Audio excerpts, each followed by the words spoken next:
All right. Good morning, everyone. This is Mike Dane with MLS Technology. Today, we're going to be discussing the transaction desk system, or it's actually been rebranded, but it's called transactions. Nice and simple, not confusing with any other pieces of software. But let's run through a couple basic things about the webinar system before we actually get started with the course content. So for starters, you guys are going to be on mute by default. There's a Q&A button down at the very bottom of your screen where you guys can post any questions that you have that you can type out. We're also going to provide you guys an option, which we'll discuss in a moment here, about how to ask a question with your voice if you would like. Now, there is also a chat section down at the bottom. So since the Q&A section is explicitly for questions, I would remind you guys that any questions that you guys ask in there, I'll have the opportunity to see it pop up. It kind of makes a little bit of a hullabaloo about it instead of it just being kind of text that's being thrown into a chat system. So if you guys would like to ask a question, please make sure that you put it in Q&A and not chat. But if you do have any comments you'd like to add or examples or really just stories or anything that you want to share with us, that's going to have to go into the chat section. Now the session is going to be recorded. Afterwards, we'll be sending a recording to everybody. This will also include a link to a couple other articles that we're going to be sharing with you guys, video tutorials, whatever. But if you have any audio or video issues during the course, please let me know as quickly as possible. There's a very good chance if you're having audio or video issues that somebody else might be. So we want to make sure that as soon as there's an issue, we get notified. Partly because since this is a CE credit class, we want to ensure that everybody's actually getting the credit they're hoping to get. And if there's some kind of disconnect issue or other problems, that could prevent you from getting the CE. So we're trying to make sure that everybody gets it so that everybody can actually get what they need out of this beyond just learning the content itself. Now, this is a CE credit class. It's an elective CE credit. After class is over, I'll be sending the information on who attended over to our education director, Tiffany. She'll be passing that on to the Oklahoma Real Estate Commission for you guys to get your credit. It typically doesn't take too long for that information to get processed on our end, but they are either transitioning currently, or I think maybe recently transitioned to a new system at OREC. So there might be either a little bit of delay, maybe a few days or even a week, but you'll always see the credit show up by the end of the month for sure. All right. Now, there's some buttons down at the very bottom of your screen, so I wanted to mention those briefly. Again, we've got the Q&A button for questions. We've got our chat option for any chat, commentary, anything like that.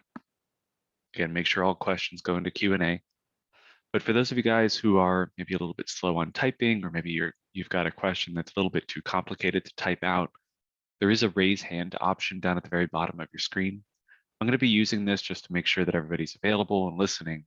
But if you guys do have a question while we're going through the course content, don't hesitate to hit that raise hand option.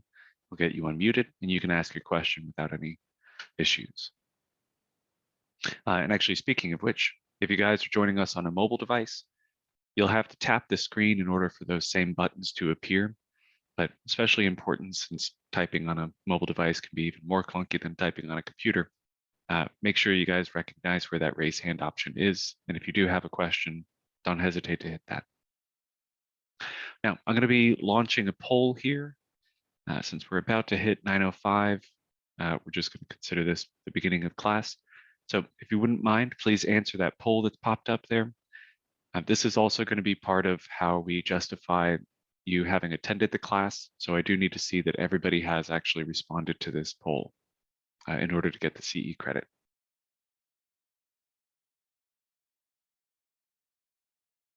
I should clarify. In order for everybody to get credit, they'll have to have stayed from the beginning of class to the end and participated in this. But if somebody doesn't participate, doesn't mean that you guys won't get credit. This isn't a group project from high school, you know. Oh, everybody's done. Excellent. All right. So just asked a couple basic questions, but just to do a quick recap and share the results with you guys so you can see what's happening. It looks like there's actually a little over half the class that's, oh, actually the majority of the class is actually either new or relatively new to real estate. We also see a bunch of you guys have actually already used Transaction Desk, Zipform, Dotloop. A couple of you guys use DocuSign. Someone who hasn't used any system, that's perfectly fine. I mean, this is going to be an introductory class to begin with, so we'll try to make sure you're all caught up. But for those of you guys using Zipform, I might as well just extend my condolences that that system's now a paid system and no longer a part of the NAR membership. That wasn't a decision on our part, and I'm sorry that it affected so many people in such a negative way. But I'm glad you guys are participating in our class today. I'm hoping that we can try and clarify for you what's going to be useful in this other system, and hopefully make it seem at least somewhat practical as a replacement for that. We are going to be addressing a couple issues with the difference between Transaction Desk and Dotloop. I'll try to make sure that we mention those at length a little bit more later. And a couple of you guys are already using DocuSign. If I'm not mistaken, one of the earliest options that was available and still a really solid product. So nothing too notable between Transaction Desk and DocuSign, but excellent. All right, so we'll go ahead and get started. I'm going to take those results off the screen, and we're officially starting with class. Everybody here is eligible for CE credit as long as you guys stick around to the end. Raise your hand when we're checking for attendance a little bit later. All right, well, let's go ahead and get started with the description of what exactly is happening. So the Transaction Desk system, for those of you guys who haven't had much experience with it specifically, it's a member benefit that you guys are provided as a member of MLS Technology. And what this is actually intended to do is effectively the exact same thing that Zipform, Dotloop, DocuSign, et cetera, all are doing. So it's going to provide you with forms that you can fill out, and then the ability to get these things sent off digitally and then signed in a way that's actually going to make it still a perfectly acceptable, legally binding contract. Now we're going to be starting with the absolute basics of what this system is supposed to do, how to create a transaction, collect all the forms, the documents, et cetera, put it all in the right place. But just to give us a little bit of a foundational understanding, we're going to start off on this homepage where we have a couple basic buttons. And then I want to explain how the transaction system works and how it's a little bit different than the signing process. So they actually have a couple different ways, effectively a hierarchy in place so that you guys can make sure that everything is where it needs to be. And that way you guys aren't losing files because you dumped it into one system rather than a storage space within that system. But we'll get into the nuance of that a little bit later. When we first get into Transaction Desk, it's going to land you on this homepage. Now, there's two different ways for us to get to the Transaction Desk homepage. As you guys saw on the MLS portal, which is where you guys first sign in to the MLS technology interface, we've got Matrix, Realist, and Transaction Desk. Now, for most of your days, whenever you're interacting with any of the MLS stuff, the vast majority of your time in our systems is probably going to be spent in Matrix. There's a couple different ways to actually get into Transaction Desk from Matrix as well. So if you're on the home page of Matrix, which you can get to either by clicking on My Matrix or just simply Home, there's a button down here under External Links where it says Transaction Desk. And if you do end up running a search, the search results will end up having a little icon over here to the right, and it says Start a Transaction. It's just a little green icon. And actually, coincidentally, other than this little virtual tour, all three of these icons will appear for every single listing that you find in our system, every last one. It'll always have a history. It'll always have an option to start a transaction in Transaction Desk, and you'll always be able to go to RPR, which, in case you guys haven't used RPR before, if you've been to any of my classes, you know how much I love it. It's a fantastic tool, strongly recommended. Once you guys get into a listing, you'll also have another icon underneath the photos that allows you guys to start a transaction from there as well. Now, we're going to talk about those buttons more specifically a little bit later, But I just wanted to illustrate that there's a variety of different ways for you guys to get to Transaction Desk. But once you guys are landing on this home page, there's going to be a couple options to try and customize this a little bit. Now, for those of you guys who have been through our basic matrix class, you may remember one of the first things we discuss is how you can modify the home page just by clicking and dragging things around. There's a little minimize option, a little X to get rid of things if you don't want them anymore. Things are stored under this additional effectively storage compartment. It's going to be a similar setup when you guys are on Transaction Desk, with one notable exception. Whenever we land on the home page for Transaction Desk, you actually can't move things around. It doesn't allow you to just, get into this on your iPad, and then when you're trying to scroll down the page, suddenly you've rearranged everything. It actually has a little padlock up at the top right, and this allows us to lock or unlock our interface. So whenever you get signed in here, you're not going to move things by default. You have to unlock it, and that'll open up a tray. Again, similar to how Matrix has that additional widgets section. And this is where we can find all of the extra options that we may not have on our screen currently. Now, another thing that's important about the Transaction Desk interface, when you unlock this, beyond being able to finally move things around if you wanted to kind of rearrange where everything was, you also have the ability to change the shape and size of things. So for instance, if I wanted to maybe make this a little bit shorter and then have a, let's do forms. I'm going to click and drag the forms onto the screen. And then if I wanted my Authentisign to be a little bit longer, I can extend that down the screen, maybe even add in an extra button on the screen if I wanted to. So just to clarify some of the visuals on here, these blue icons that we see over here are meant to indicate a button. So for instance, if we got rid of forms and Authentisign, and we just added all of our buttons on there, go, oops. Oh, it's adding it over to the side there. There we go. So we can have maybe all of the buttons on the screen at once, or if we don't like that, we can start adding in those lists instead, which is actually all of these green icons over here to the right. I'll be honest with you, I don't really like a particularly cluttered interface. As you guys can tell from my matrix screen, this might look a lot different than some of yours. I actually used to teach a class on screen real estate. It was actually a workspace optimization class. Effectively, what it boiled down to was try and make sure that you don't have to scroll or click around to get to the things that you will use the most. So the most basic principle is I'm going to be using this transactions list and maybe even this transaction creation button very frequently. I also like having the recently signed documents. We're going to talk a lot about the signing process a little bit later, but I can't stress enough how handy it is to be able to see all of your most recently modified transactions, which is what this list is going to show, and being able to see all of your signings and where they are in that process, so that instead of having to enter into a transaction, you can actually see what the status is of that particular signing without even getting in. So these are the two that I very strongly recommend that you guys leave on the front page. And as far as the buttons go, this create transaction option is also very valuable. The others are just to fill in space. All right. So I'm going to go ahead and lock this all down. And again, when we have the padlock unlocked here, everything can be moved and adjusted. We've got that tray of all of the extra options. As soon as I lock it down, can't move anything anymore. I'm clicking and dragging and nothing is happening.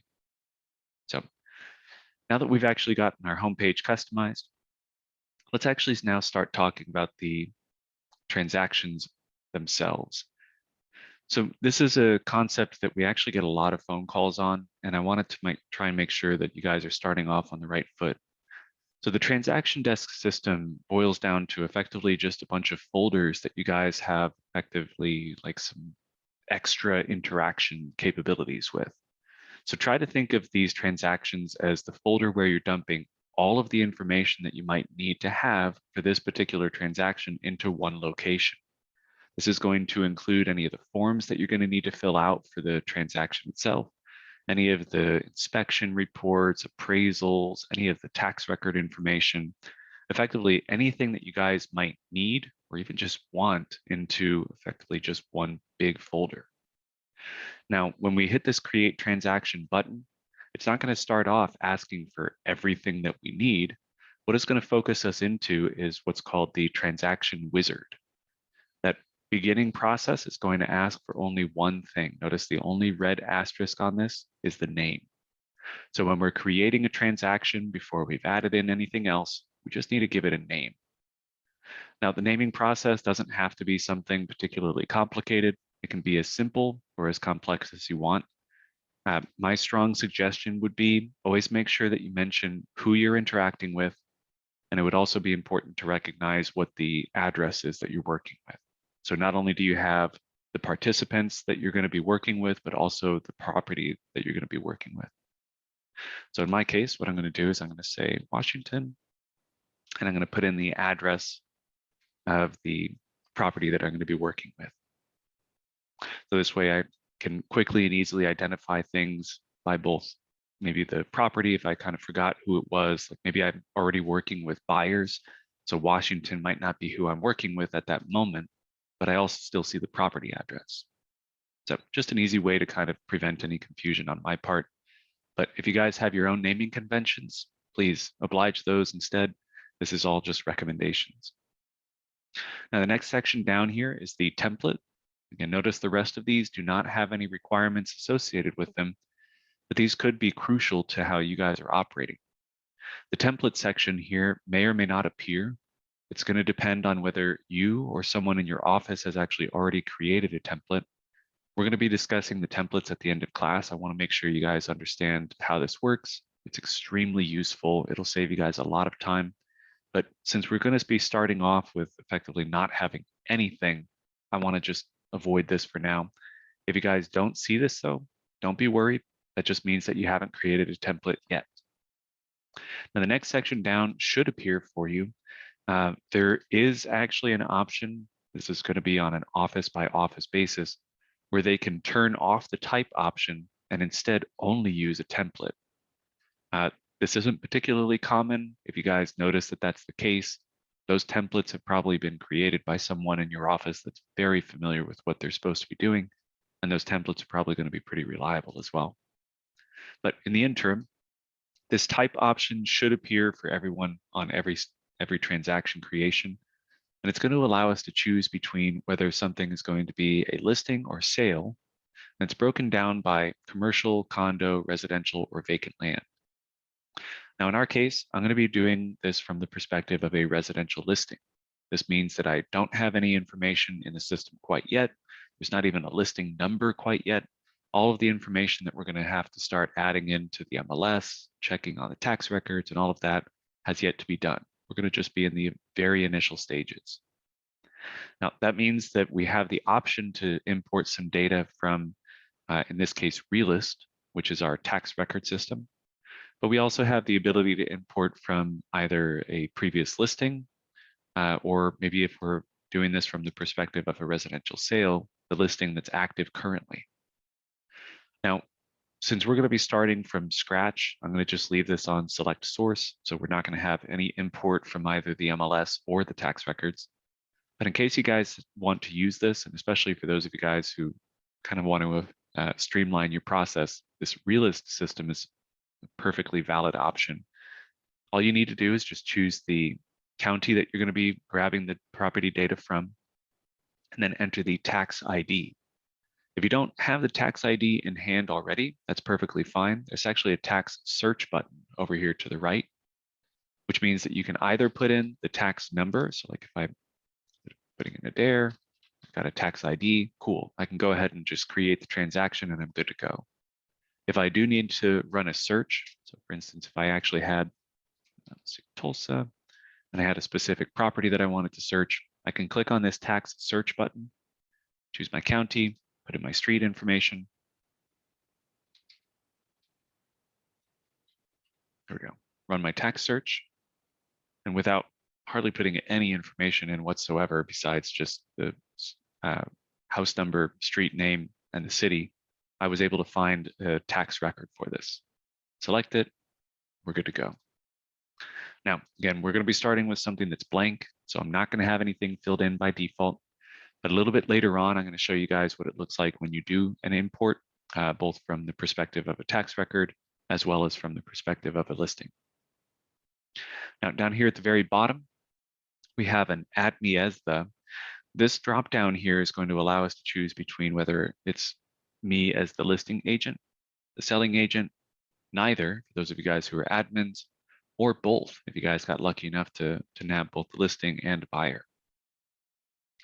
Now, whenever we ended up choosing the residential listing type, it actually automatically changed this over. You may not have noticed it when it was initially put in, but this was actually set to neither when this was first started. Whenever I chose residential listing though, it automatically put me as the listing agent. If I were to switch this over to residential sale, notice it automatically changes this to selling agent. There are a couple other options. I'll try to highlight those whenever we pass them, but whenever you make a change to one element, it should automatically introduce another element or fill in some extra details so that you don't have to go through and do every single thing.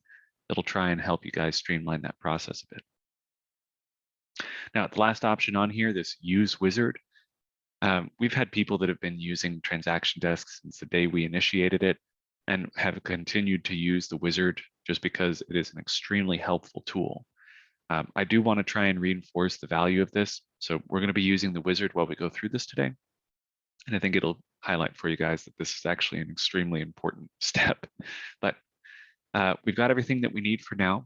Again, I put in the name, I've got the type, I've got Add Me As The, and I'm going to hit Create. And you guys are going to notice along the way that whenever we're going to any of the screens in Transaction Desk, it's mostly just this big white fields or white space with a bunch of fields for us to fill out. And then there's going to be these handy buttons, typically going to be in blue, that try and guide you along the process. So for instance, right now, we're looking at a wizard. It's got a bunch of fields that it's going to have to ask me to start filling out. And what I see here is that this is the details, which is step 1 of 5. And again, this is part of the reason why the wizard is so handy, is because it's going to be guiding us along the process of getting all this information entered in a process that's actually been made for people to get everything that they need in advance of actually starting to fill out forms and get things signed and so on and so forth. So the first thing that we need to fill out is all the details about this. Go ahead and copy some of this information since I've already filled it out. Got city. Go. Excellent. I've got some of the basic details about the address. Over here, I've got my legal description. Just gonna.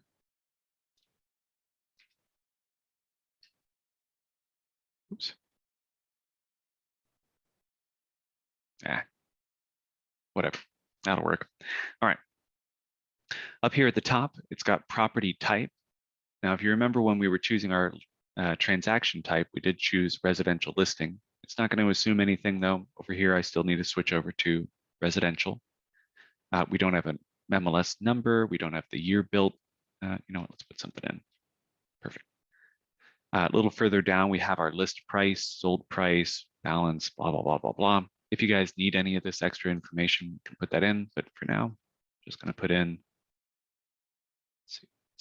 thousands, millions, oh, one more zero, billions. All right, $1 billion house. I'm going to retire off the commission on this one. I did also want to point out up here at the top, and this is actually the top of the page, as well as the transaction status showing here on the details. What this is effectively just a status of this particular transaction, indicating what part of the process this property is in this transaction. So at the moment, it actually has us defaulting over to this open. This is effectively a limbo state, indicating that this particular property has not actually gotten an active listing yet. It's not pending, closed, anything else. This is a limbo state in advance of it actually being listed in our system. Now, once we get the MLS number, we can come back to the details. We're going to be talking about this navigation bar over on the right here a lot more later, but whenever you guys do end up getting that listing number, you can come back to the details, fill in that MLS number, and switch this over to active. But for now, I'm going to leave it in open because I don't have that MLS number. It is not currently an active listing. And I'm just going to hit this next button. So we've got our details filled in. Hit next. This brings us to our transaction dates. This is the easiest of all the steps. Just put in what the list date is, here today, expiration date, gone tomorrow. All right, I'm going to click next. This starts us off on the contacts section. Now the contacts in step 3 is going to automatically have either your office and your name, if you guys are doing a residential listing and chose to add yourself as the listing agent. And then it'll also have, if you guys chose both, the listing office, you as the listing agent, as well as selling office and selling agent. Sometimes this can be confusing. There is not an entry where it allows you guys to be both. So what it does is it actually creates a separate contact that's listing broker, listing agent, selling broker, selling agent, even though it's going to contain, again, the exact same information on both sides. It's just dependent on the forms that you guys have. So there are some forms that actually have separate spaces for listing and selling. So they needed to make sure that they have an entry for listing and an entry for selling. But in my case, I'm on my contacts page. It's already got my information in there. So I need to just click this add button. And this is where I can start adding in either a new transaction contact, which is what we'll be doing, an existing transaction contact from a previous listing, or we can import somebody over from Google. I accidentally clicked already, so I'm already on this process, but the transaction contact options are fairly simple. It starts off with type, requires a first and last name, and that's it. Now, there are other spaces on here, and these could be crucial for you guys to get filled in. I can't stress enough, this is absolutely the most common phone call that we get about Transaction Desk. Whenever people are going through the process of doing the transaction creation, so during this wizard portion, they'll be putting in, all right, I've got a seller, I've got their first name, George, yeah. I can spell today, come on. Perfect. But when they're getting in and putting in this transaction contact information, oftentimes they'll just put in what's required just to be able to move on and not fill in the email address. This means that later on down the line, when they're actually going through and trying to get this contact set up for a signing, if they did not previously fill out the email address, then they have to fill it in. This means that they actually will not have changed the contact itself. They're effectively just adding that email address to the signing process. Now, there's a way to make it so that it actually remembers that email address for future usage. But again, the most frequent phone call that we get is asking why it's missing that information already. It's because this was not filled out when you guys were going through the contact wizard. So try to make sure that if you guys are going through and creating the contact in the system, that you get everything in there that you have currently. So if you already have their email address, just add it in there. That way you don't have to worry about it later. You don't have to fill it in later. It'll just be present for you. And you guys can move on with this without having to worry about the signing process or anything else. Now, next section down here we see is the legal name. Now, the legal name is where you guys can put in any of the business names. So for instance, if you do have, this is George Washington, he represents, okay, there we go. That could be the company name that he has. And this is going to appear on any of the spaces where it actually requires the legal name to appear. An alternative could be that maybe this is Bobby Washington, and his legal name is actually Robert, because maybe he doesn't like that, but it is kind of like how I go by Mike. This could be Mike, this could end up being Michael, but legal name is just going to be what appears on the contract in any of the spaces referring to the individual participating or the company that's participating. And then finally, we have a preferred signature section, which is going to be completely separate.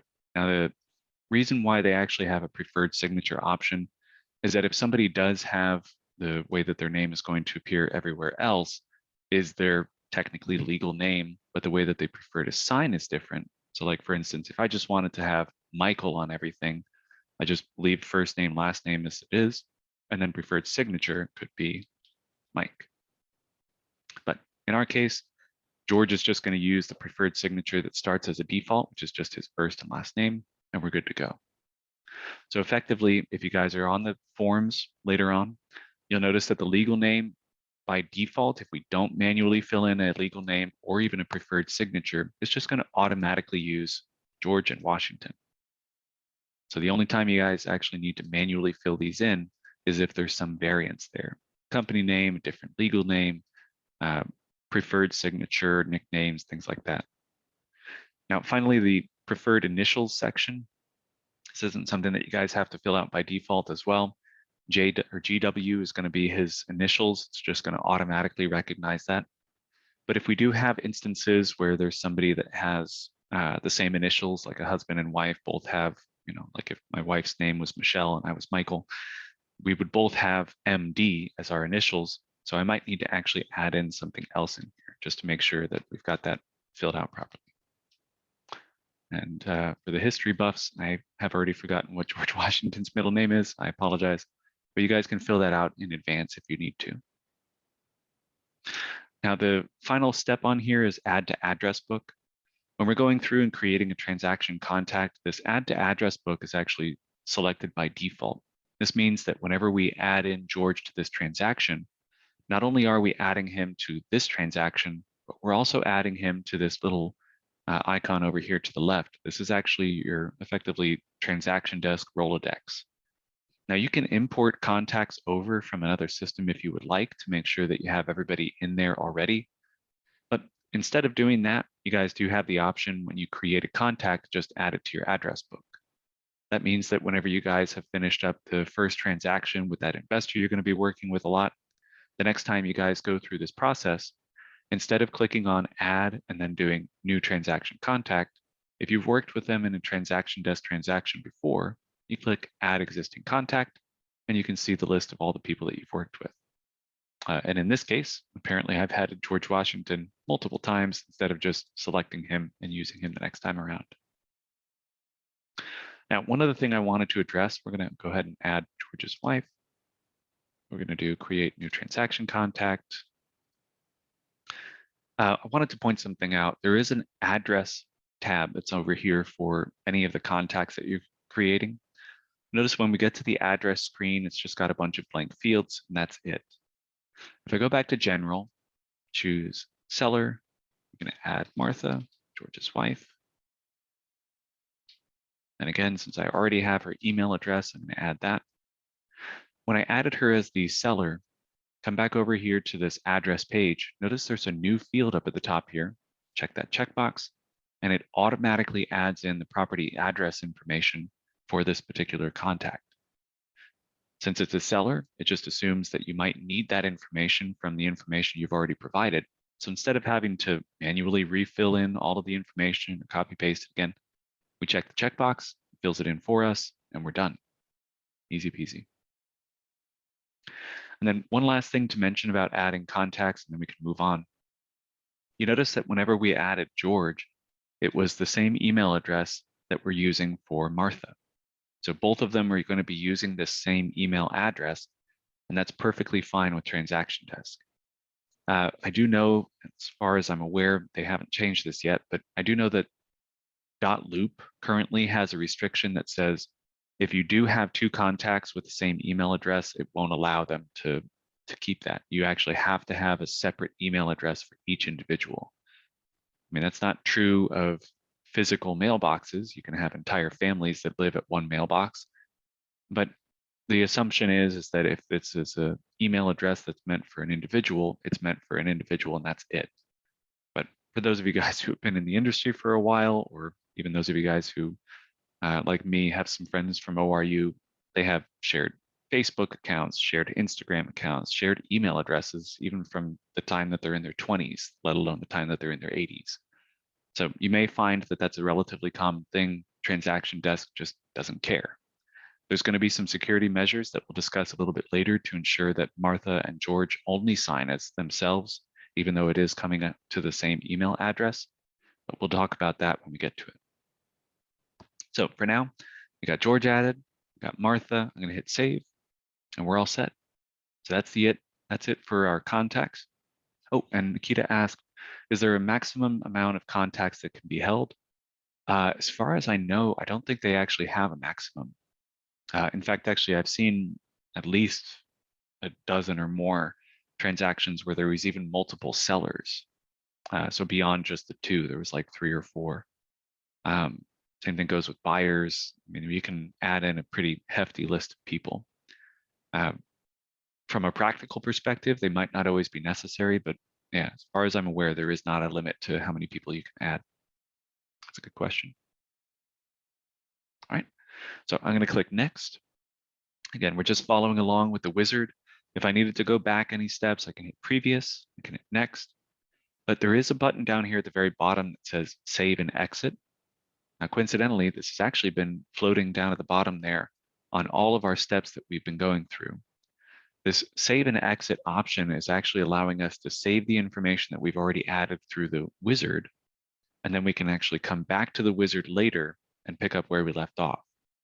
So let's say I get called out to a showing, and before I actually get to go to step 4, I'm called away, I need to quit out of this real quick, get ready to go do a showing, hit save and exit. It'll bring me to a dashboard, and I can jump back into this later by showing back up in transaction desk. And right up at the top of the screen, it's going to show us the transaction that we most recently edited. So I can click on that. And then up at the top right corner, there's a button for wizard. And that brings us right back where we left off. Right back on our contacts. So there's always this ripcord if you guys do need to bail on this real quick, jump back into it later by clicking wizard.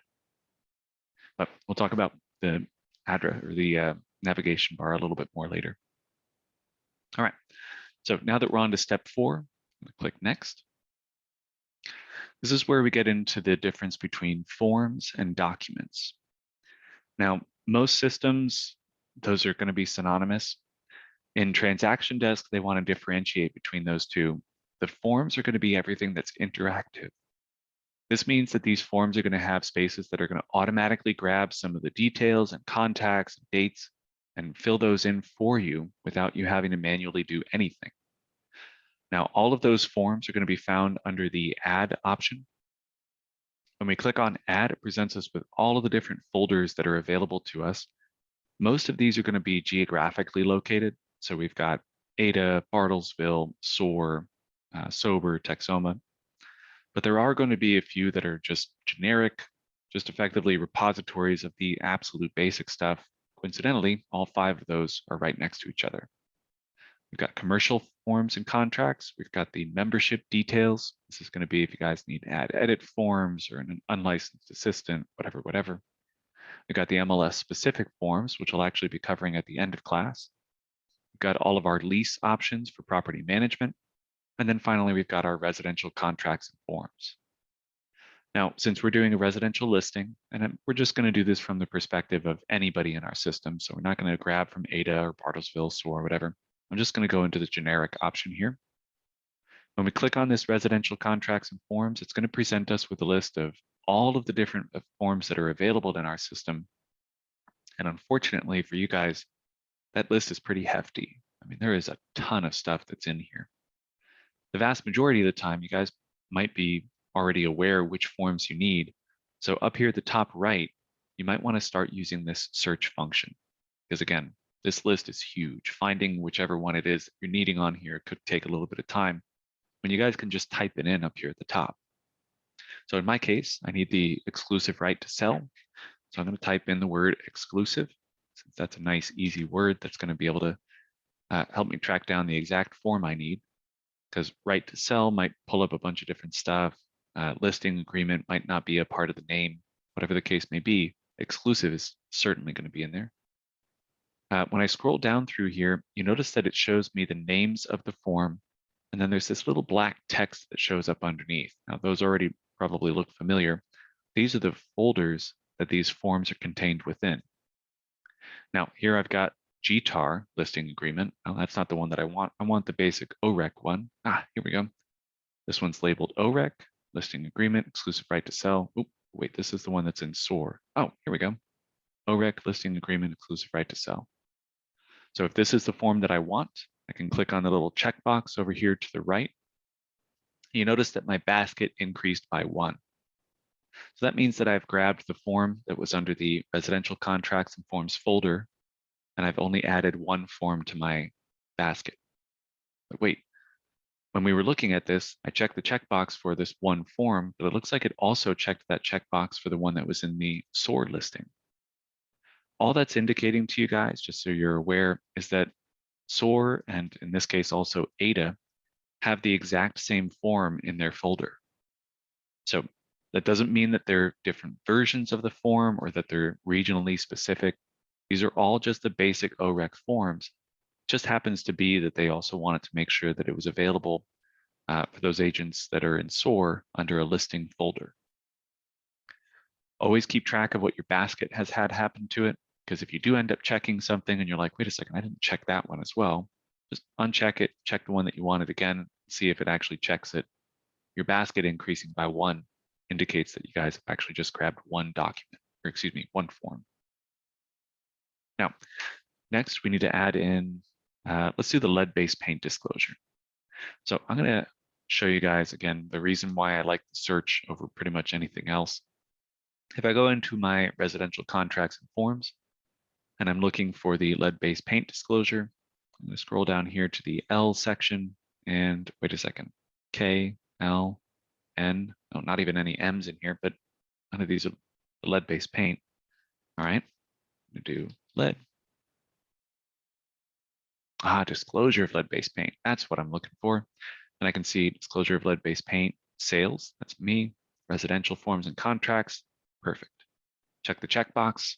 Look at that, Texoma's got the exact same form in there, and it looks like ADA even does as well. Again, my basket only increased by 1 though, so whenever I checked that checkbox, it went from 1 to 2. I don't have to worry that I've grabbed a bunch of these duplicates or something like that. And finally, let's also add in a blank addendum as well. And again, we've got a couple different versions. Check the checkbox for 1. I've got my basket at 3. And we're going to click add. Now, once we've added these onto the list of forms that we're going to be using, we can go back and actually preview these by clicking on the form name. I don't recommend doing this quite yet. In fact, I'll show you guys what the best process is in just a second here, but just remember you guys do have the option to take a look at these forms from here if you wanted to. And then if you do end up adding something that you didn't want, so for instance, maybe let's say that I got into one of these folders, I clicked on the wrong form, and lo and behold, I accidentally added the MLS property data form for commercial instead of residential. There's a little menu button over here to the right that allows us to delete things. So if you guys have a form that was extra, or maybe you guys used a template and it added a form that's not going to be relevant to this transaction, you can get rid of those without altering anything. It'll just get rid of it from this particular transaction, and you can move on to your documents. So once I've got everything in here for the forms, the last step, so step 5 of 5, is documents. Now the documents section is where we're going to be able to put in any of the things that you guys have actually already signed, already scanned, appraisals, anything like that, tax record information that you guys wanted to have on there, or even if you guys have company documents that you need to have filled out or just added on there for the sellers or buyers benefit. There's a little add button over here to the right. But instead of presenting us with a folder of a bunch of pre-formatted things, and forms that are in different folders or whatever the case may be, this is actually looking for files that you have on your computer. Now we do have options to copy over from previous transactions, or even copy over from Dropbox, Google Drive, OneDrive, or Box. But the basic option is actually going to be looking for the things that you have on your computer. So if I click on this blue space here, drag and drop files, or click to upload, I'm going to choose this little tax record file and open that up. All right. So I've added that on there, and notice no extra steps. It's really just going to be asking you for any of the things that you need to add that are already finished. And then once we're done with adding any of those appraisals, inspections, tax records, property condition disclosures that you've already got filled out and signed, whatever the case may be, you just click done. Now, this is the second time we've seen this. We saw this whenever we did that save and exit option. But what we're looking at now after we've finished our wizard is the transaction dashboard. Now, you'll remember that the last dashboard that we were just looking at, which was the main dashboard that you land on when you first get into Transaction Desk, allowed us to see all of the transactions that we've worked with recently and the signings, and there's some extra buttons. When we're looking at the transaction dashboard, this is more focused on just this particular property and the individuals that are involved with it. So we're going to see a detail overview over here to the left. We can make sure that we have the right address, make sure that the property was put in at the right list price. We've got our forms over here. We can go into those forms, which we'll be doing in a moment here to fill them out.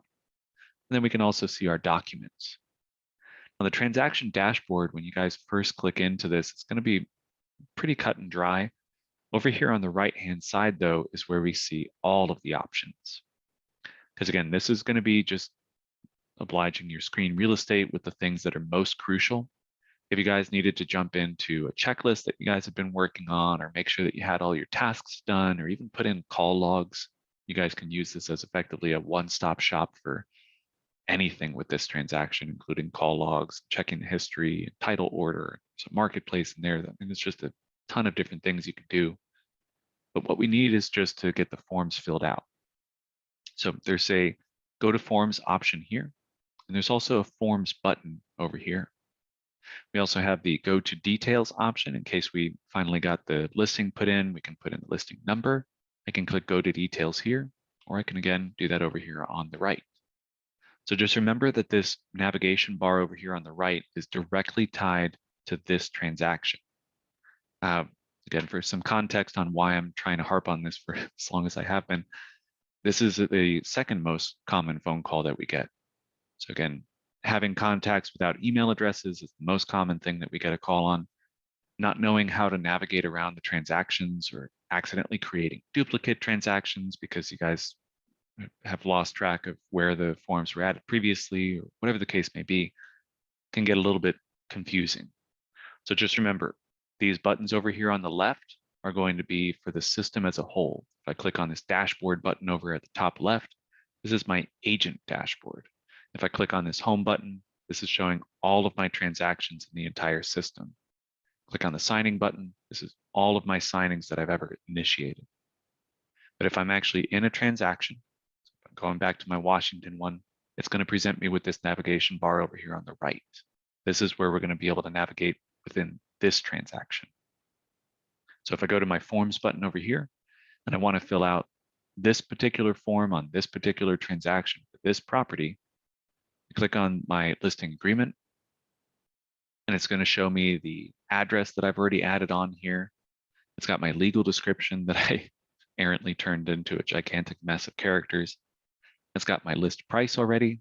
I've got my listing agreement start date, expiration date. I've even got the commission information, how many days it needs to be sold within, how many days within the agreement.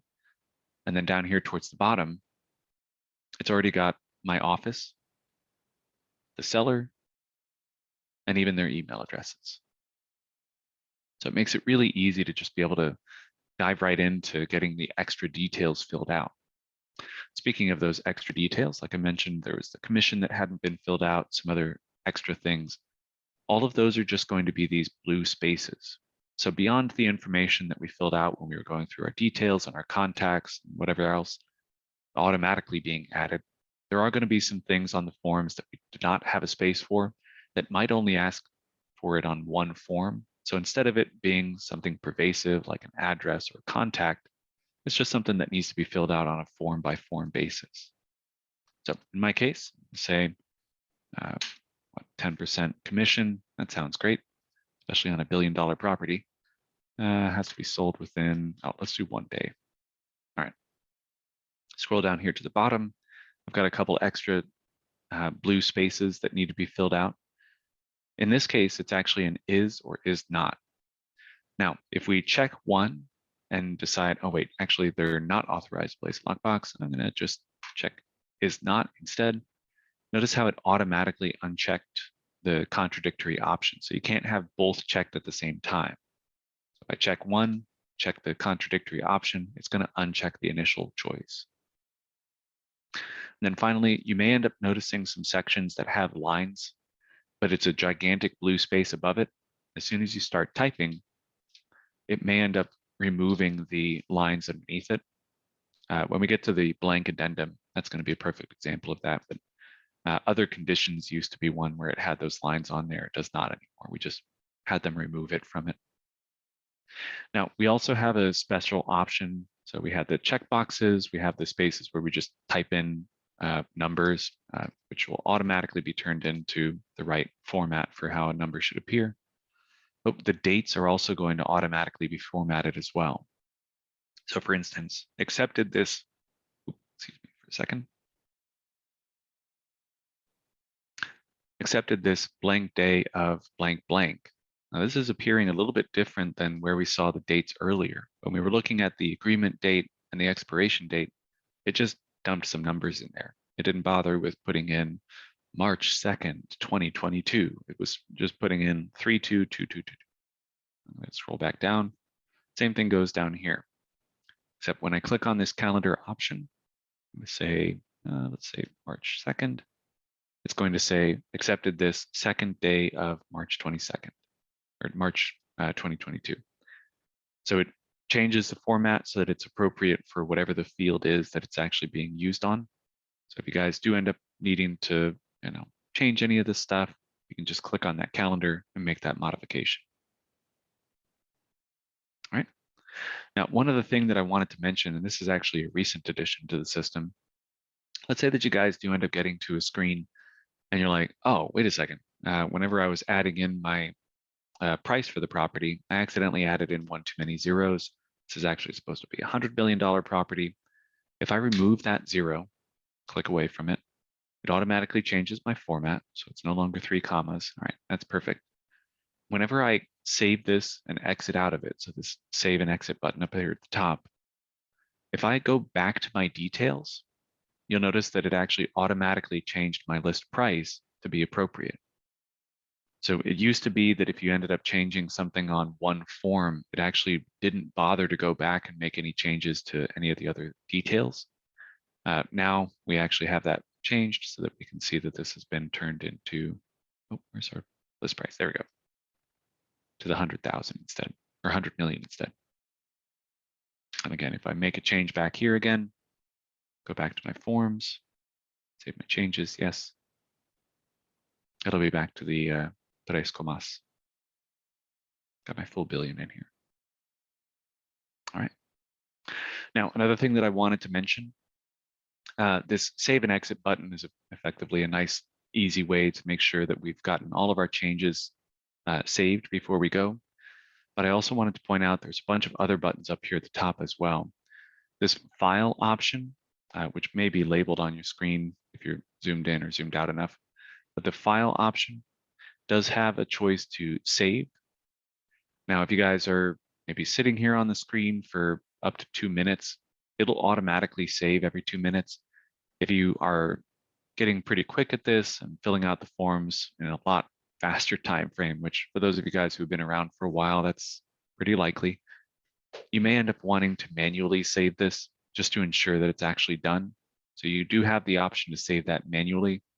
But again, if you guys are just moving on to a different form, you can hit this save and exit button and it brings you back to your list. But you also have the option, so like I'm going to click on disclosure of lead-based paint, make sure that this form is filled out properly. Looks like it's got the George, got myself in there, perfect. Instead of having to save and exit, get back to the list, click on a different item, there's also a button up here at the top that's transaction forms. Now, the reason I brought up the save option is because let's say that I do end up wanting to just move to my blank addendum. You can manually save this by clicking save, then go into your transaction forms and blank addendum. There we go. So I saved that previous form and then I moved on to another one without having to hit the save and exit and then restart the entire editing system again. Now on my blank addendum, I mentioned this before, but if you guys ever see a big blue field and it has the lines underneath, again, those lines were put in there for obvious reasons. If you guys are doing this by hand, you need to make sure that everything is in a relatively cohesive format. But in our case, whenever we click on this space, it's going to allow me to start typing. Start typing. But it automatically clears out any of those lines so that they're not going to interrupt any of the typing that you have on top of it. So in my case, I'm going to say, do you like fruit baskets? And we'll just do yes or no. All right. We'll talk about this one a little bit. Down here at the very bottom, though, on this blank addendum, it actually does not have any of the fields automatically tagged. So like on the previous forms that we were looking at, like the listing agreement, as well as the lead-based paint, it automatically had a space for the address, which this one still has. But when we got down to where the signatures were going to appear, it did not have any qualms at all showing the seller in the right spot or me in the right spot. In this case, with the blank addendum, these fields are actually not tied to a specific individual because this is just blank completely. So what I would need to do is actually put in George Washington. And then whenever we get to the signing process, which is up here, I'm going to actually have to manually add in a signature block for George down here. Now, I'm intentionally leaving Martha off. I'm going to show you guys how to correct that manually if we do get past this point and we need to still add in the signature block and the name underneath it. Now, the signing process that I mentioned a moment ago is actually right up here at the top. We can send to Authentisign. I did want to point out something that's, I actually don't like the way that this is set up, but it's available if you guys want it. If we click on this Send to Authentisign button from this particular form, so this blank addendum that we're looking at right now, what this is going to do is actually take this form and this form alone and send that over into our signing process. I can still manually add in some of the other forms that I have. It's just a little bit clunky. I'm not particularly fond of that being there. I wish it maybe gave you like a question being like, is this the only form that you want, or did you want to add in any others? But instead of that, if you guys go up to the top where that transaction forms option was, again, this allowed us to navigate between the forms while we're filling them out. Over here on the right, we see those checkboxes again. As soon as I start hitting the checkboxes, I have this basket fill up. So I can grab all the forms that I need to be sending off for signing, click on my basket, and then here's a new signing button that shows all of these forms are going to be sent off to this particular signing. We also have a copy, download zip, et cetera, et cetera. We'll talk about those a little bit more later. So in my case, I'm going to go ahead and start the Authentisign process, and we're going to be using the new Authentisign option. Now, the new Authentisign option is the one that I can't stress enough how important it is to move over to this new one. Beyond just the fact that this old version of this is actually going to be going away completely, the new Authentisign version is way, way easier to use, which we'll see in a moment. I'm actually going to send off to the new Authentisign. Before we do anything else in here, we're going to go ahead and take a break. Oh, let me stay on the page. Actually, I forgot to. Hey, look, I forgot to save. Apparently, I wasn't sitting there for long enough. All right, so send to Authentisign, send to new Authentisign, and we'll go ahead and get started.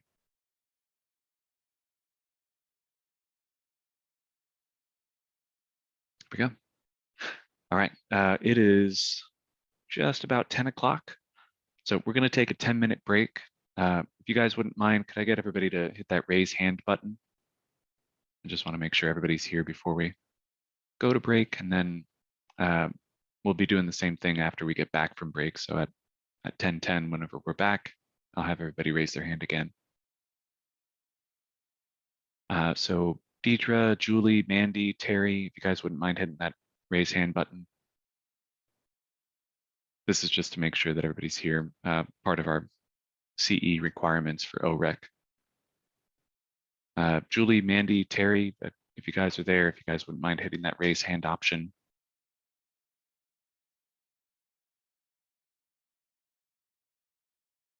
Hopefully we'll see you guys on the way back. All right, I'll see you guys in 10 minutes. So 10:10, we're going to get started again. And hopefully everybody will be back. Otherwise, I won't be able to provide credit.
All right, welcome back, everybody. All right, so round two, let's see if we can get everybody to hit that raise hand button. Again, this will be tied to our CE credit, so I just want to make sure that everybody's back. Just for some context, part of the reason why we're asking everybody to raise hands is because OREC requires that we effectively keep track of the participation in the classes, and that boils down to us either requiring everybody to have video cameras looking at their face the entire time and keeping track of who's actually going to be in the class physically, or we have to do an alternative method. So since I'm not particularly fond of having to, keep track of you guys like your children, I'm going to just keep trying to do the raise hand option and interactions and the polls and stuff like that. So I need Julie, Mandy, and Terry, if you guys are still present, hit that raise hand button. I just want to make sure nobody's missing out on that CE credit. Excellent. And Terry, if you're available, last call out, hopefully we can get you. Julie, Mandy, thank you. I appreciate you guys hitting that. All right. Yeah, hey, Julie, I appreciate it. Okay, well, let's get started again. That's a bummer. All right, so where we left off, we had actually gone through the process of creating the transaction, getting all the forms in there. We went through the process of actually filling out the forms, making sure to save or save and exit whenever we were filling them out. I've got all my contact information already filled out, so it should have George, Martha, etc. on there. But you notice that whenever we're looking at the form over here on the left, I'm actually not seeing any spaces for George, Martha to fill in. I don't even have a space here for me to sign. Um, and we've got this last form here that doesn't even have Martha's place for her to sign filled out yet. So when we first get into the signing process, the absolute first thing that we need to do is actually add in a signer.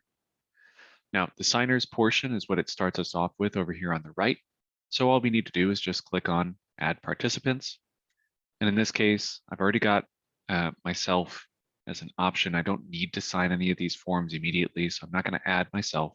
We're not going to be adding anybody new. Instead, we're just going to go straight to this Add from Transaction. This gives me a list of everybody that I'd added to this particular transaction. So rather than add from contacts, which is just everybody I've ever interacted with, this is just going to be focused on the people that are part of this transaction. Whenever we check one of these checkboxes, it should give us a type option, which means that if I wanted to add myself so that I can review things, or just get a carbon copy, I can add that on there. In this case, I'm not going to add myself.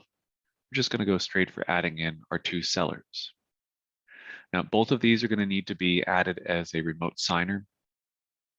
Just for some context on this, if you do end up having another participant added that's, let's say, a lawyer, for instance, they might not need to actually put their signature on anything, but they do need to make sure that everything is copacetic and filled out properly, and everything else. So we're going to have that option as a reviewer. In my case, again, both of these are sellers. They're both needing to sign. So I'm just going to click the select option. And now you should see on the signers, George Washington, Martha Washington. And if I needed to make any changes to them, so for instance, maybe I set this guy up as a remote signer, but he doesn't have an email address, I can click on his field here. So either his name or this button over here to the right. And we can ensure that he's got the right name put in. We've got the right email address put in. If I need to make a change to this, so for instance, George gets back in contact with me later and says, this is the email address I actually need to use, I can still fill that out from the signing page and then just check this checkbox that says update transaction contact. Now, thankfully, this is a relatively recent option. It used to be that it updated the contact in a different portion of the system. It's kind of annoying. They fixed that for us. But again, as I mentioned when we were going through the wizard at the beginning of class, making sure that you guys have all that information in there when you first put them in means that we don't even have to do the step that I'm on right now.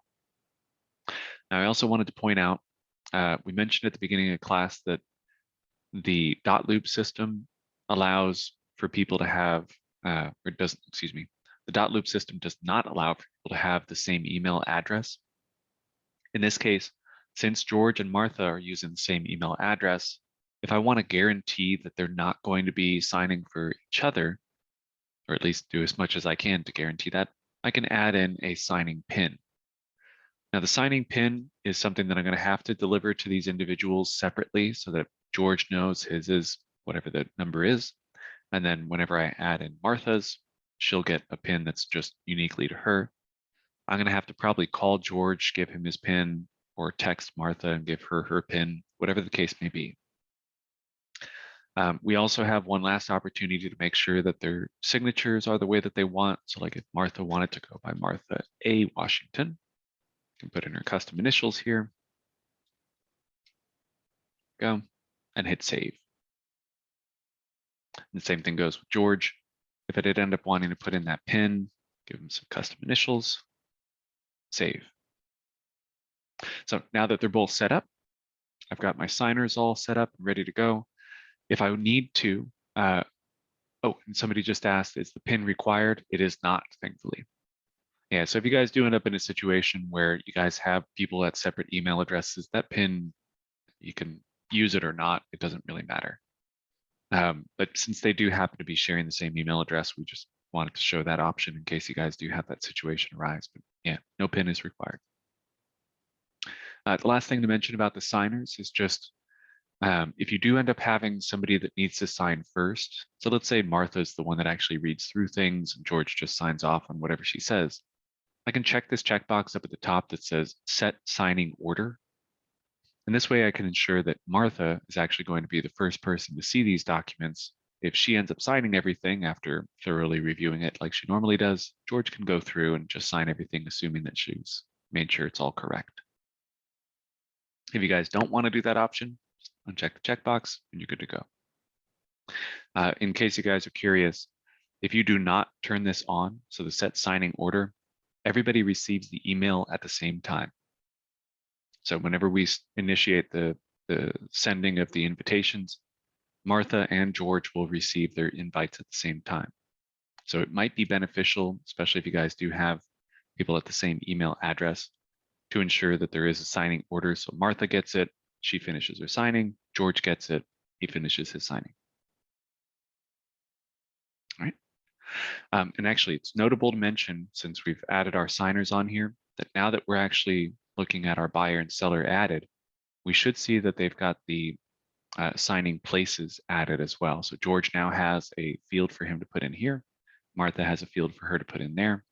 And they should be able to appear on all of those documents that automatically add in the seller signatures or the buyer signatures or the agent signatures. So that's the last for the signers. Let's now talk about the docs. So the next tab down, this is where we have one last opportunity to make sure that we have all of the correct forms put in. We can click and drag to move these positions as well. So for instance, if I wanted the disclosure of lead-based paint on the top, click and drag, and now suddenly that's going to be the first form they see. And then the next form would be the listing agreement. Also, if you guys do end up in a situation where you have a document that you added, maybe one that needs to be signed or at least seen by the client, you do have an add document or form option. And what this allows us to do is either look through my transaction. I can do an upload or import in case I haven't added this to my transaction yet. Or if I've actually added it before, maybe it was a company document that I've used on a previous listing, I can click on my files and find that as well. But in my case, again, just like with the signatures, the contacts, and everything else, get everything on your transaction the first time through so that you're not on the signing process having to add in extra details or extra files. In my case, I need to add the tax record information on here. You notice that there's just a simple add button. Now, underneath each of these names, it also indicates whether this was a form, meaning that they actually had the automatic details being added, addresses, prices, dates, contact information. The document down here is actually just a simple PDF. Now, this means that there's going to be no signature blocks on it. There might even be some problems with the form that's been tilted to the side. So we may end up wanting to polish some of that stuff up first, but I'm going to talk about that after we're done with this. But now that I've added in that final piece, I can go over here to Tools, and we can now start adding in any of the things that are missing. So for instance, whenever we were going through here, I think I rearranged things maybe a few too many times. Oh, I really did. Bear with me for just a second. Let me reposition these. That has not happened before.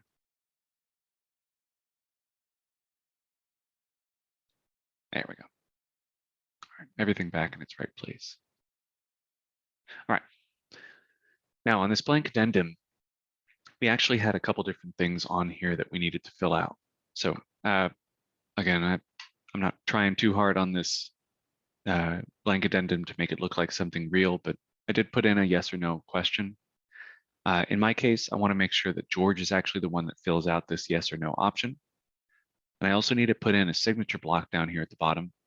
And we also need to fill in a completely separate one over here for Martha, but it doesn't even have her name on there. So we've got some work to do on this particular page. So on the signing tools side, we have a drop down first that allows us to choose between the two different individuals, or we can even add something that's all signers. I need George's information put on here first, so I'm going to do sign here. Just click and drag to put that into the proper position. And notice it automatically added in the date field as well. Now I'm going to click and drag that date field to be in the right position. And now let's switch over to Martha. Martha needs to have her signature added. Again, I'm going to drag and drop that spot on there. It adds in the date. But I also need to make sure that it's got the name on there as well. Now notice underneath all the signing actions where it's got initials, text line, checkbox, so on and so forth, there's a signing field option. When I click on full name, it's going to dump the full name right here in the middle, and I can move that into position wherever it is that I want it to go. It's also worth pointing out, if we end up clicking and dragging, we can just move it into the position that we want right away. Now, we do have a choice here whenever we're actually adding in initials, for instance, to put those in one at a time. That could be a little bit frustrating to have to keep on adding those over and over again. So there are some options for that. Like if I do all signers, I can actually grab the initials and dump them in, and it'll actually automatically add both of them. Another important note, so whenever you guys end up clicking on a particular field, so for instance, the initials block or the signature block, what it's going to do is it's actually going to ask you some extra questions over here now under the tools section. We can make this larger or smaller. Notice the slide scale here is increasing and decreasing the size of it. We also can choose whether or not this particular field is required or not. So if I uncheck that, notice it's no longer required for him to sign it. We also have this date stamp. And you notice whenever we added those signature blocks, it automatically added the dates. That's because of this toggle. So if we add that in there, we're good to go. That also means that if we were adding in something for Martha, where we wanted it to include her name, I can click on that field, turn on the name block, and it'll automatically put that underneath it. All right. Also, just worth mentioning this, if we do end up selecting something that was previously added, if you click the delete option, any of the things that were tied to it, so in this case, the date stamp, will automatically be deleted as well. In this case, since I manually added that signature field, or the signer field, I would have to delete that separately. It has its own scale option, and I can delete it from there as well. If I needed to put this back, I can put my signature block there, click on the signature, turn on the name block, move the date to the right position, and I'm done. Just like that. Now, I also had a yes or no option up here at the top. So in addition to the signing options, we have a text line, which allows us to see if there's maybe some text that they needed to add. In this case, GW, George in this case, will be adding in text. Again, I can select this, choose whether or not it's required, even set a character limit, or even add in a tooltip text. All of those are just optional if you need them. There's a checkbox option. In this case, it's a yes or no, which means that just checking a checkbox here, whether it's required or not, isn't going to be helpful. What I need is the radio choice. This is where we can actually add in two different items. And just like we saw when we were adding in the is or is not, yes or no, we can do an either or. In addition, if you guys select this, there's a little plus icon that will appear down here at the bottom. So if you have more than just the two options, which is just the default, we can click add, add, add, and so on and so forth. So pretty simple. We also have an initial pages option. This one's going to be a little bit more overarching. This is where we can actually choose, all right, I want what size, I want it to be on the right, I want it to be at the top of the document or the bottom of the document. And we also need to choose who's going to be signing. So which of the people need to add their initials, and then which of the documents you want that to appear on. So down here a little bit further, I've got the tax record information. And once I select the pages, so in this case, I will actually want to do page 2 through 4. I'm going to do page range 2 through 4. Perfect. When I click on place initials, it's going to dump those initials for me up at the top there.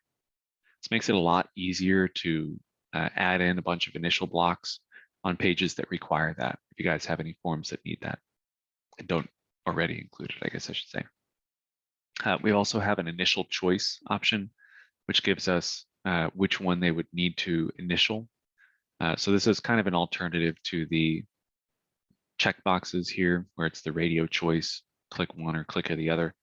In this case, it's actually an initial indicating to us who it is that's actually said yes or no to it. So if I wanted that instead, I can do initial choice, move this over here, move this over here, and we're good to go. So he would actually have to choose one or the other. All right. And then finally, there is a drop-down option. This is actually a recent addition. So for instance, if I needed to make sure that there wasn't anything added to this fruit basket that George or Martha was allergic to, what I could do is say allergies, go, and on this define options, say apples. Oh, and actually, I should clarify this first.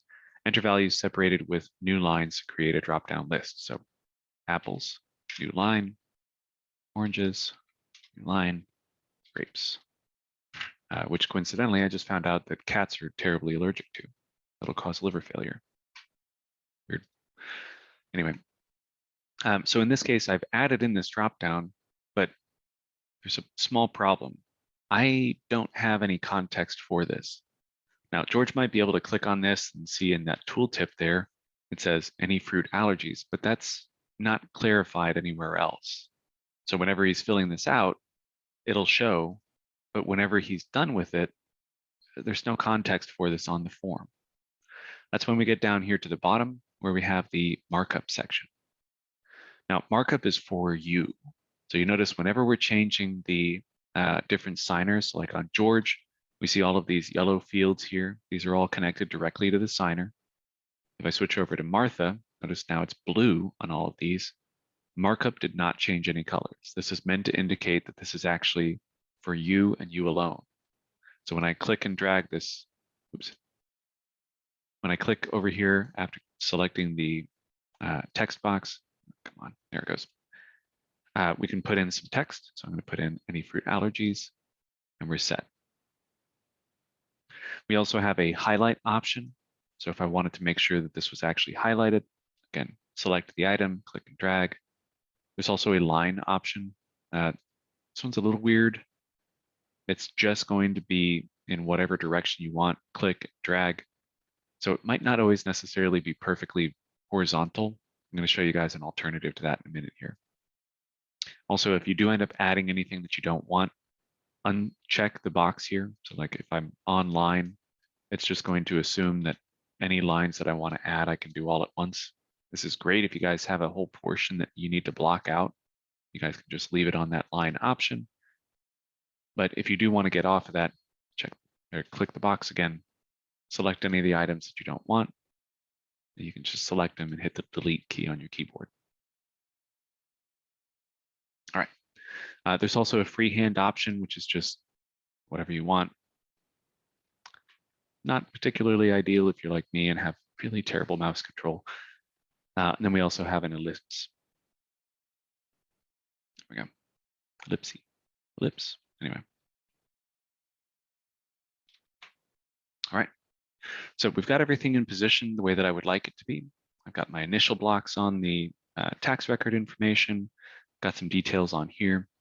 We can save this as a layout for future usage. So just in case you guys haven't had the opportunity to see this in the past, there is a layout choice here that if you guys do end up using blank addendums that have the exact same text on them each time, or maybe even company documents that are always going to be the same every time, you do have the choice to actually save that as a layout. So I can create a layout with this particular form. So like blank addendum, I'm going to say fruit basket, go create. And then the next time I pull up this exact same format, so where it's got, you know, do you like fruit baskets, yes or no, it'll just allow me to go into my apply layouts under my blank addendum. I'm going to choose between any of the ones that I've already created, which as you guys can see, I've got a lot. And then I've also got a bunch of system options as well. You can add that on there and then it'll automatically put all of this information back. So instead of just having to manually go back into the tools and manually re-add everything over and over again, you can create a simple layout, dump everything on there, and then make any adjustments if you need to put things into the proper position. So strongly recommend playing with the layouts option if you guys are using documents a lot or any company forms. Now, the last option to discuss here is the options. This is where we can put in any of the signing details. Now, coincidentally, the signing name, which was something very important in the previous version of this system, is actually showing up here at the top. So we can make changes to that immediately. So if I wanted to, just clear this out. Go. Make it just something simple. You can also do that, as you can see, under the signing details, under options, but it's always right up here at the top. So even if we're not looking at that screen, we can change that. You can also put in expiration dates, reminder emails, or even where the Authentisign, effectively the receipt number, will appear. In my case, I'm kind of fond of doing it at the bottom, just because sometimes the title of things are going to appear up at the top, and then it might be overlapping. I'm not fond of that, but it doesn't really matter. You can change that if you would like. But interestingly enough, signing details, it's right up here at the top. Expiration date and reminders are also going to appear whenever we click next. So this options field, you don't really need it. When I click next, it's going to ask me if I would like to put in an expiration date. It's going to ask me if I want to do any reminders. So if I wanted to make sure that I send this, make sure that I get him to sign it by tomorrow at the latest. And I can also send in custom invites. Now, the basic options here are the only thing that's actually required. And if you guys noticed, you can leave this reminder option blank. You can even just put this expiration date for, just an indefinite time in the future if you just want to leave it open-ended. But this customize invites is truly optional. If you guys do end up in a situation where we have a specific signing order, it might be beneficial to actually customize this to make sure that, all right, Martha's the first signer. I'm going to say to Martha, please sign immediately. There we go.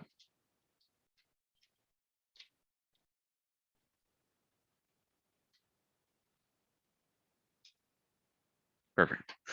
So it's going to change what the subject is for the signing, and then it's also going to add in an additional message to ensure that she knows that George can't sign until she does. So I'm going to hit save. I'm going to leave George on the basic, just boilerplate text.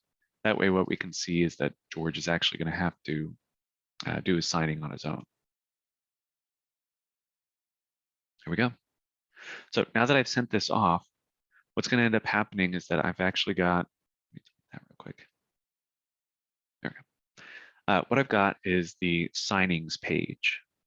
Now I mentioned before, whenever you guys are in a transaction, there's this navigation pane over here on the right.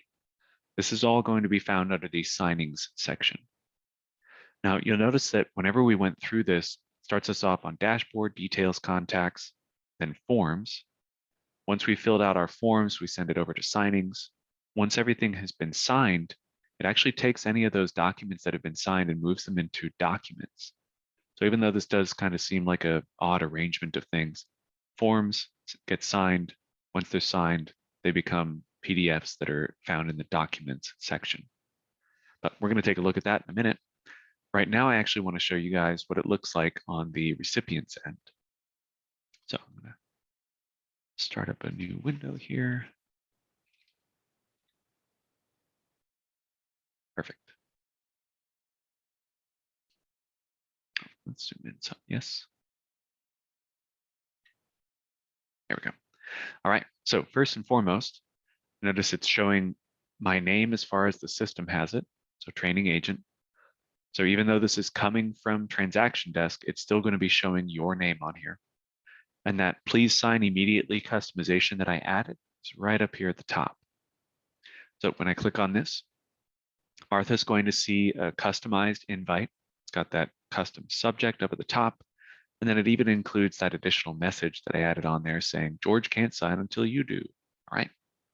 So I'm going to click on start signing. This is where it's going to be very easy for our client. The first thing that it's going to be asking for is the PIN. Got my PIN put in. participant acknowledgement, making sure that they actually accept the terms and conditions of this. I accept. And we can click this Start option.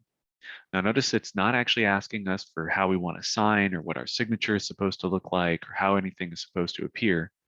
But as I scroll through this, I can finish reading everything. You can already see where we're actually going to have to start putting in details. And I've got my initial blocks down here. But as soon as I click this Start option, or realistically, if you guys hit the space bar, it's going to actually bring you to the first space you have to sign.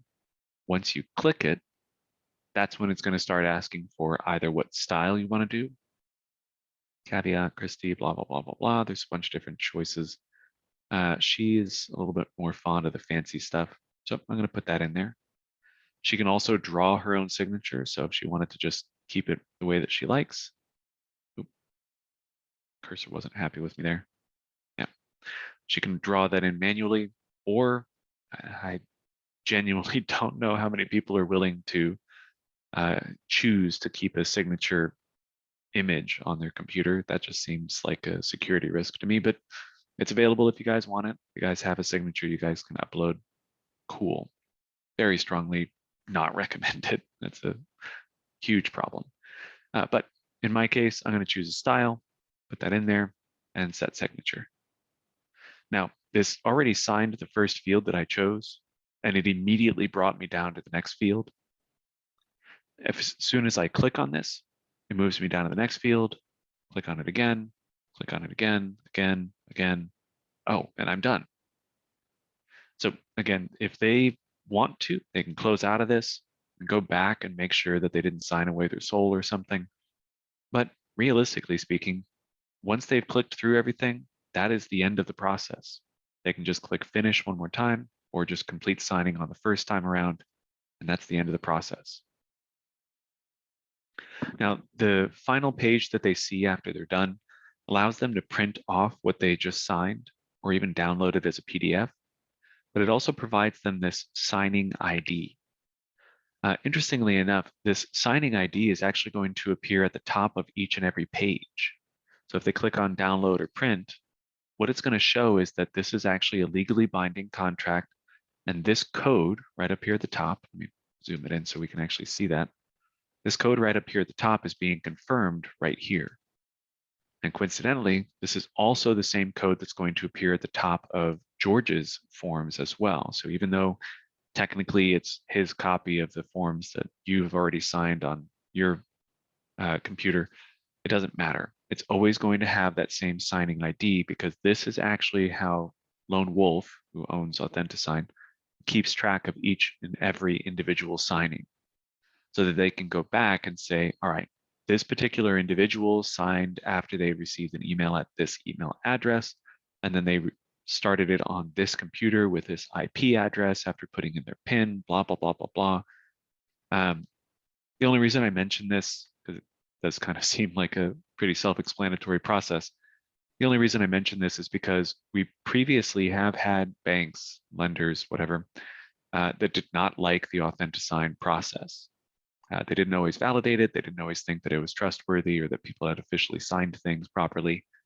All of that changed back in 2020 when everybody started doing things digitally, including obviously our webinars. So the likelihood is you guys aren't going to need to validate the authenticity of these signings anymore, but they do still go through the effort of making sure that everything is on there in case there is any questions in the future. All right. So I'm done with the signing process for her. Let's actually go back to our inbox. Lo and behold, we've already got our second email. This time it's actually going to be addressed to George.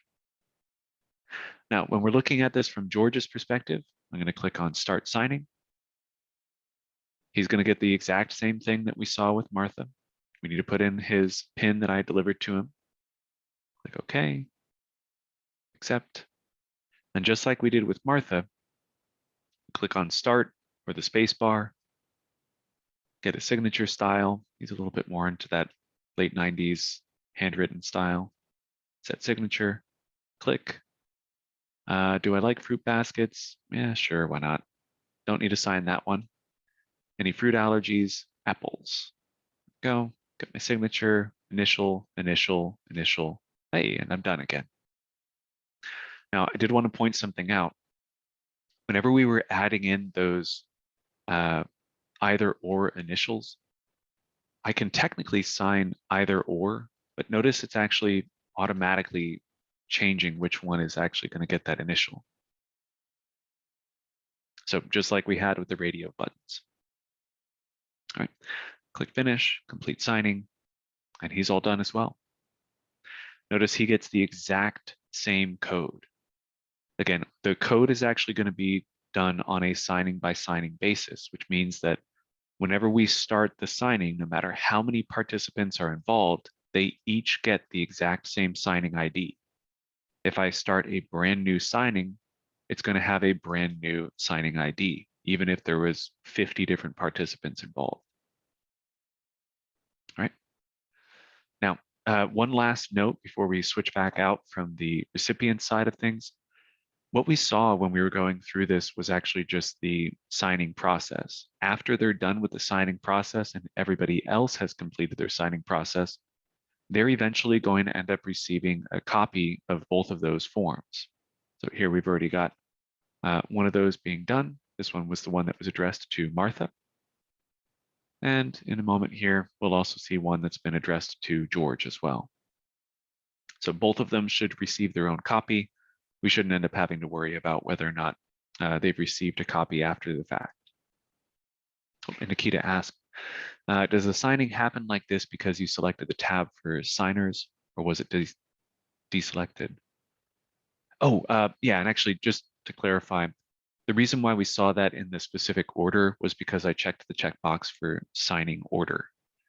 If we had ended up just doing this where we didn't have that option selected at all, what would end up happening is that both of them receive the email at the exact same moment.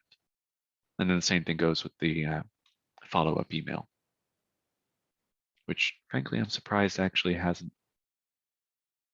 Oh, there it goes. Yeah, I'm about a minute later. And no worries. All right, so I'm going to close out of that. Let's head back into our transaction desk. Now, I'm going to assume that you guys weren't just sitting there waiting for them to sign, and unless you guys had them on the phone, that's pretty unlikely that that would happen anyway. So I'm going to jump back to our home page, and I wanted to point something out here. I mentioned at the beginning of class that I like to keep a nice simple interface of only the things that are relevant to me. And again, in the context of what I'm doing, this is going to be maybe what you want to do. It might not be. Customize this to your heart's content. But in my case, I've actually got my transaction that I was just interacting with right up here at the top. I can jump back into that if I want to.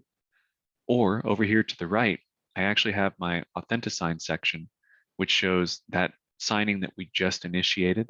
And in this case, shows that it's already been completed. So I can check that status even from my home page of Transaction Desk without even clicking into the transaction like we used to have to. Now, additionally, if we ended up wanting to check the status of this further, we can just click on the name of this and it'll actually show me the information here. This is not entering me into the transaction. It's just showing me the details of what happened. So Martha authenticated and approved, George authenticated and approved. I can see each of the individual forms, download the original, signed, or a certificate. There's a copy to cloud option, which technically speaking is already in. And then there's also a history option to see all of the details about when it was started, when it was completed, who ended up signing it, what their IP address was. I mean, there's just a huge amount of details that they actually keep track of. So if we do end up wanting to go back and check further details about this, we would have to enter into the transaction, which handily, there's a little button underneath the name of the signing that allows us to jump into it. This brings us back to our transaction dashboard, and I can click on signings to see any of the signings that I'd completed already. Click on that and see the same details. Now, the last thing I wanted to mention before we move on to other topics, we mentioned already that the wizard was where you guys first start off with creating the transaction. And once we're done with the wizard, it brings us to the dashboard. We went in and filled in our forms because we've already gotten the details, contacts filled out. So now we needed to get the forms filled, and then sent off to be signed. Now, just like this workflow is indicating, the last option is our documents. This is where everything that had been signed will be put in. Now, one of the recent changes that they've made to the system is that now all of the documents that, or excuse me, all of the things that were signed in our signing will actually be put into a folder of its own. So remember how we customized the name of the signings, that it was the name of the individual, their address, and then listing agreement, because that's what all the forms were related to. I can see that it's got a folder that's been set up, including when it was that they finally finished that particular signing. So when I click into this, I can see all of the forms and documents, as well as certificates relating to the signing itself, put into one folder together. Now, each of these has a little padlock on it, indicating that this is certified and digitally signed. So if I click on one of these, I can see that this is actually showing me a preview of the signed version of the form with the signatures down here at the bottom. Now, when I'm looking at this page, I have the option to submit this to my broker. This means that if this particular form needed to be reviewed by my broker, I hit that button, they'll get a notification, and then they can actually go through the process of reviewing this. We also have a copy to cloud button. Again, it's already on the cloud, don't worry about that. We've got a print option, a download option that downloads the PDF itself. We've got a send to AuthentiSign. So for instance, if this blank addendum now needed to be signed by the buyers, I can send that off. There's also a markup, a document slicer, both of which we'll cover in a moment, as well as the properties, like if I needed to rename it or whatever. And we can even rotate, zoom in, zoom out. Now, that's a lot of options to be looking at when we have to pull up a preview that's admittedly pretty poor anyway. If I ended up needing to make some adjustments to something, so remember when we were getting into the signing process and I added in this tax record, the first page of the tax record actually shows a horizontal document that's not in the proper orientation. If I click this rotate left option, you notice how it actually does that to only that first page. So the rest of these are still in the same orientation.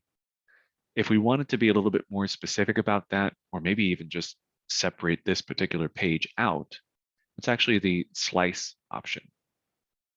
Now we can click on this and go to the document slicer, but I also wanted to offer you guys this. If you know this file already, you can click on the menu button and then go to slice/markup. Now the markup option, which was the little palette icon we saw before, is pretty simple. It allows you guys to add in any text spaces. We can put in any free drawings like we saw before, where you can just draw on it, ellipses, rectangle, highlight, line, or even a redact option if you guys wanted to legally block out a certain portion. But in my case, I actually just wanted to slice this up. So I'm going to go to slice/markup and slice. So what I'm going to do is I'm actually going to take this first page, I'm going to rotate it.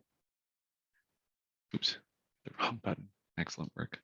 There we go. I'm going to rotate this, and I'm going to save that as the document. So when I click save, I can do replace document, and what it'll do is it'll actually take this selected page, so the only one that I have, the rotated one, and it'll make that a specific document of its own. So replace document keeps the same name.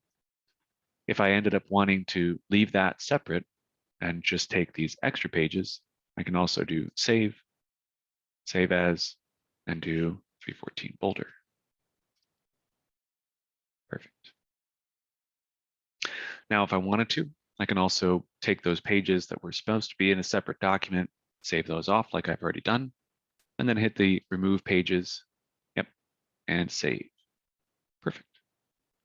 So now what I've done is I've actually gotten the 1107 document separated off, and it's in the correct orientation. Now, if I click on that, it doesn't show any of the spare pages, just page 1 of 1. And then those 3 pages that I needed to separate off are down here in their own separate file, in their own proper orientation.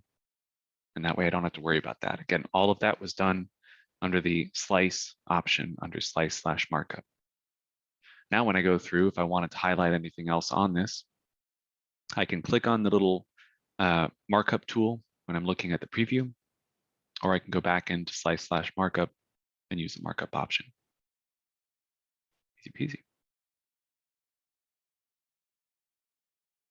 All right. Also, I wanted to address the, oh, what happened here? Give me just a second.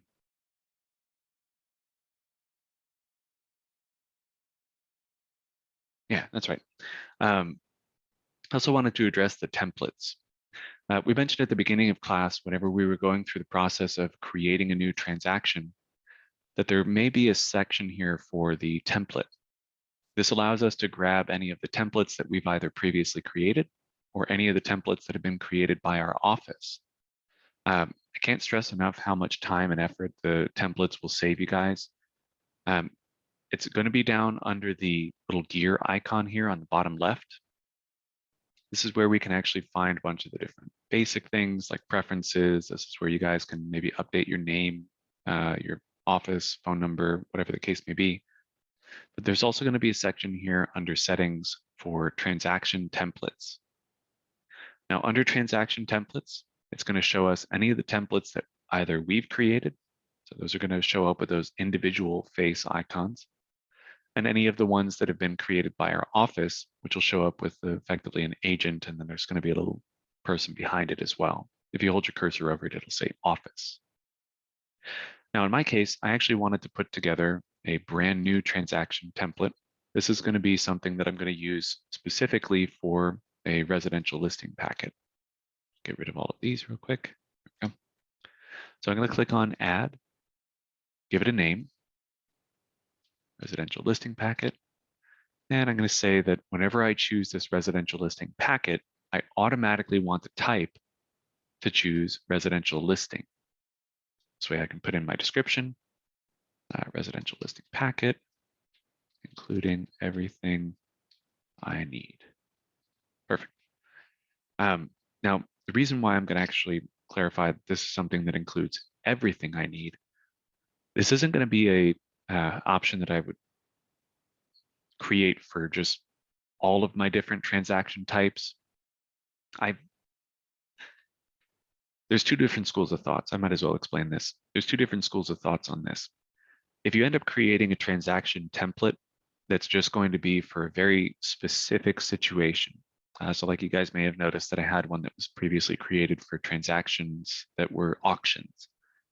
Those auctions may have specific forms and may have specific forms that actually have portions of it that are blocked out or have been modified, or maybe an addendum has been added on there, amendment, whatever the case may be. So I can have one that's created for each and every kind of transaction I'll be participating in. Or what you can do is create one that's just going to include everything and then only have to fill out the forms that you're interested in and only have the forms that you've filled out signed. So even though there might be some forms that you may end up never using in that transaction, they're still available if you needed it for any situation that might arise. So you can kind of do an all-in-one. You can do one that's maybe a little bit more specific for certain transactions, or maybe one that's all-in-one and then another one that's for specific situations. It's whatever you guys would like. But once we've got our details put in, we've got a bunch of other sections. We've got checklists, which allow us to add in specific processes. I don't particularly like the checklist interface that much. I would recommend, though, if you guys do end up liking the way that the transaction desk system works, to check out the checklists, because it will keep you on task. It's actually pretty handy. We've got the contact section. This is another one that I don't recommend you guys actually add anything to unless you're an admin or work as a part of a team. We've got the documents and folders. This will allow us to add in any of the company documents. So if you have any PDFs or folders that you guys want to add in advance, you can put those in there. Notice this is just a add folder. You give it a name, easy peasy, or add document, which is just going to be the same interface that we saw when we were adding documents earlier. So make sure you have your PDF ready to go. And then we also have the forms section, which again presents you with that massive list of folders, and each of them has their own massive list of files within it. Choose whichever ones you want. And again, remember, since we're setting up a template, you can just get all of these chosen in advance. And then the next time you guys actually need to start a transaction with those forms, you just grab this particular template and it'll automatically add all of these forms on there for you. So I'm gonna go ahead and update this, make any of those changes that I've made saved, head back to my dashboard. And now whenever I click create transaction, I can just choose my template. I'll do residential listing packet, watch what happens to type, and watch what happens to add me as the listing packet. Type disappeared. But remember earlier, whenever I chose residential listing, it automatically added me as the listing agent. Same thing happened with this residential listing packet. Now when I hit create, go.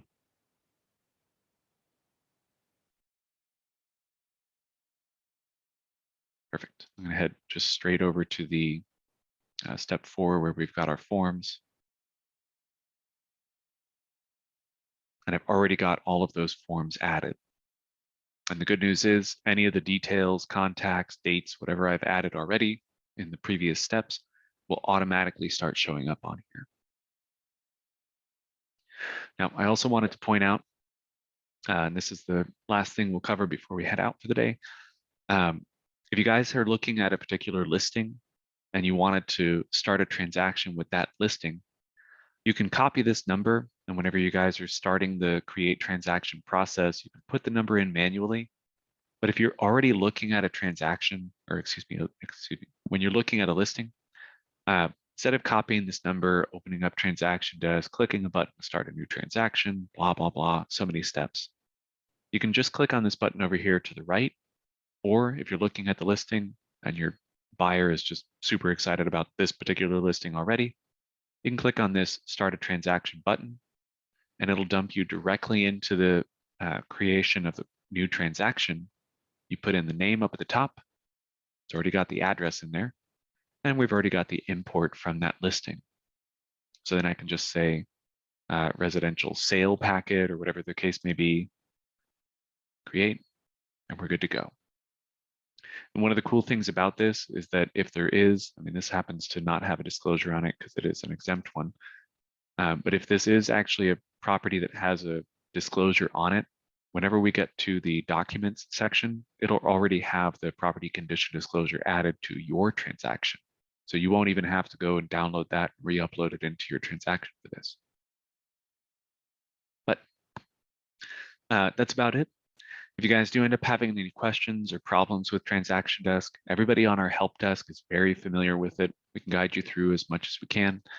But if you have not gotten in contact with us before, here is our email address, our phone number, and what office hours our phone number is available. But even if you guys are having trouble after hours or on the weekends, whatever the case may be, send us an email. We always have somebody that's manning that email to ensure that any questions that are being asked on our off hours are being addressed in a timely manner. Especially important when it's a signing or something like this. But yeah. So if I could get a wave from everybody one last time, just hit that raise hand option. Just want to make sure everybody made it to the end. But thank you guys so much for joining us today. And hopefully we will see you guys in the future. Make sure that you guys are wearing your masks, social distancing, and hopefully we'll be able to start doing the in-person classes again soon. Just waiting for the numbers to drop.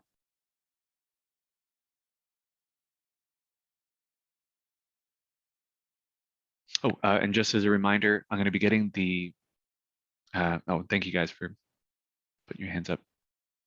I'm going to be getting the attendance information sent off after class is over. Looks like we only had one person that's not going to be eligible for the CE credit. The rest of you guys, you're good to go.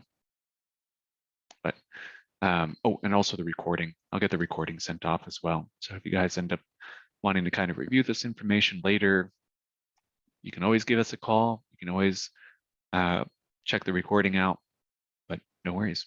We'll see you guys in a future class.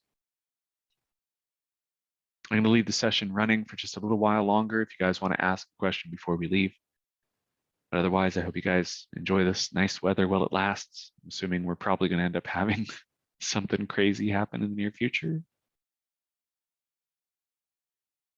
Oh, yeah, I guess Sunday we've got some wild weather coming back in, winter weather, appropriate winter weather, I should say. But, all right.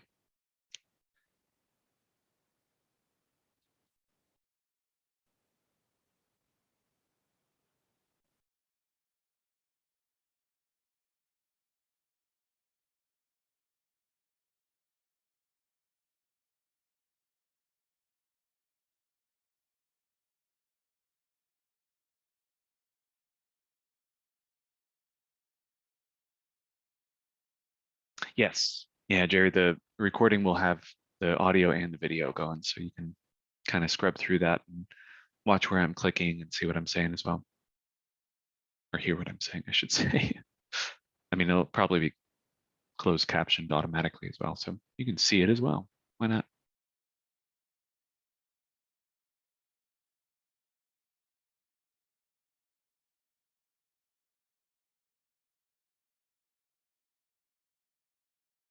All right. Well, since it doesn't look like we have any other questions, I'm going to go ahead and close up shop. But don't forget, if you guys have any needs at all, just reach out to us. We're here for you. Have a good one.